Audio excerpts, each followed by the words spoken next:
समुद्र पार करना है और आपको जहाज ही न मिले तो आप कैसे पार करेंगे? तो जहाज देने वाला कौन है? ये है संत सदगुरु। संतों की कृपा से ही भगवत चरणारविंद रूपी जहाज की प्राप्ति होती है। संत सदगुरु की कृपा के बिना भगवत चरणारविंद की प्राप्ति नहीं होती और भगवत चरणारविंद ही जहाज है भवसागर से पार उतरने का। महाराज जी, ये भवसागर कैसा हो जाता है? गोवत्स पदम। गोवत्स पद जानते हैं? कीच में गाय के बछड़े का पैर गड़ गया और गाय के बछड़े का पैर कितना बड़ा हो, इतना बड़ा खुर होता है, इतना गहरा गड्ढा हो गया। अब वो मिट्टी सूख गई, फिर पानी बरसा तो फिर उसमें जल भर गया। तो उस गड्ढे को पार करने के लिए आप क्या कपड़ा ऊपर उठाते हैं कि किसी डोंगी वाले को या नौका वाले को या जहाज वाले को देखते हैं, या कहते हैं भैया इस गड्ढे में पानी भरा है, कोई दयालु हमको इससे पार कर दो? ऐसा तो नहीं कहते हैं। उस गाय के खुर के जैसे छोटे गड्ढे में जल भरा है, उसको तो ऐसी आंख मूंद के आप पार कर जाते हैं, लांघ कर चले जाते हैं। कहते महाराज, आपके चरण कमल रूपी जहाज में जो भाग्यशाली जीव बैठ गए हैं उनके लिए तो भवसागर गोवत्स पद के समान हो जाता। आंख मूंदे मूंदे भवसागर से वे पार उतर जाते हैं। और महाराज जी, बड़ी विचित्र बात है कि स्वयं तो वो पार हो जाते हैं, औरों के लिए भी नौका स्थापित कर जाते हैं।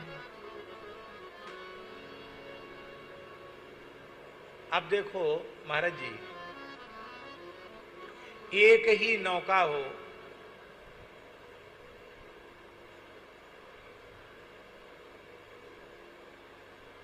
तो एक व्यक्ति तो बैठकर उसमें पार होकर पल्ली पार चला जाएगा।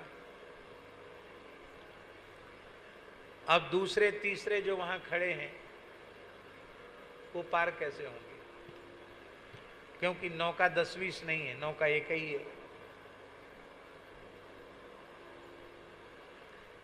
केवल और केवल भगवान के चरण कमल ही वो नौका है।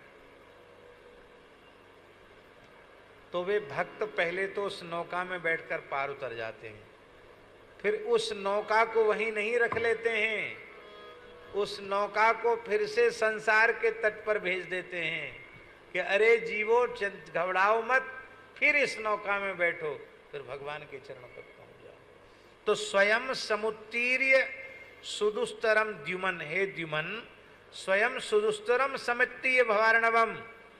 और फिर वो अत्यंत जीवों के प्रति करुणा दया का भाव होने के कारण निधाय याता, वो चरण कमल रूपी नौका यहीं छोड़कर चले गए। यही वस्तुतः आपका महान अनुग्रह है। तुलसीदास जी, सूरदास जी, मलुकदास जी, कबीरदास जी, अग्रदास जी, नाभादास जी, गुरु नानक देव जी आदि आदि महापुरुष चले गए संसार से, लेकिन भगवान के चरण कमल रूपी नौका तो हम लोगों के लिए यहीं छोड़ गए हैं। कोई भी जीव बैठ करके भगवान के धाम को प्राप्त कर सकता है। अभी हम कह रहे थे ना, क्या कह रहे थे? हम कह रहे थे कि जो लोग ज्ञान कर्म योग आदि साधनों के बल पर जीवन मुक्त का अभिमान लिए घूमते हैं, वे कथनचित इन तीव्र साधनों का आश्रय लेकर के किसी उच्च साधना की सिद्धावस्था को प्राप्त भी कर लें, किंतु यदि आपके चरण कमलों की शरण उन्होंने ग्रहण नहीं की है, आपके चरणों का आश्रय नहीं लिया है, तो पतंत्यधा अधः पतंती, वो नीचे गिर जाते हैं। क्योंकि अनादृत युष्मदंग्रया, आपके चरण कमलों का तिरस्कार, आपकी भक्ति का तिरस्कार करने के कारण वो नीचे गिर जाते हैं। इसी श्लोक का भाव लिया है तुलसीदास जी ने, ये ज्ञान मान विमुक्त विमुक्त भव भय हरणि भक्त न आदरी, ते पाए सुर दुर्लभ पदादपि परत हम देख।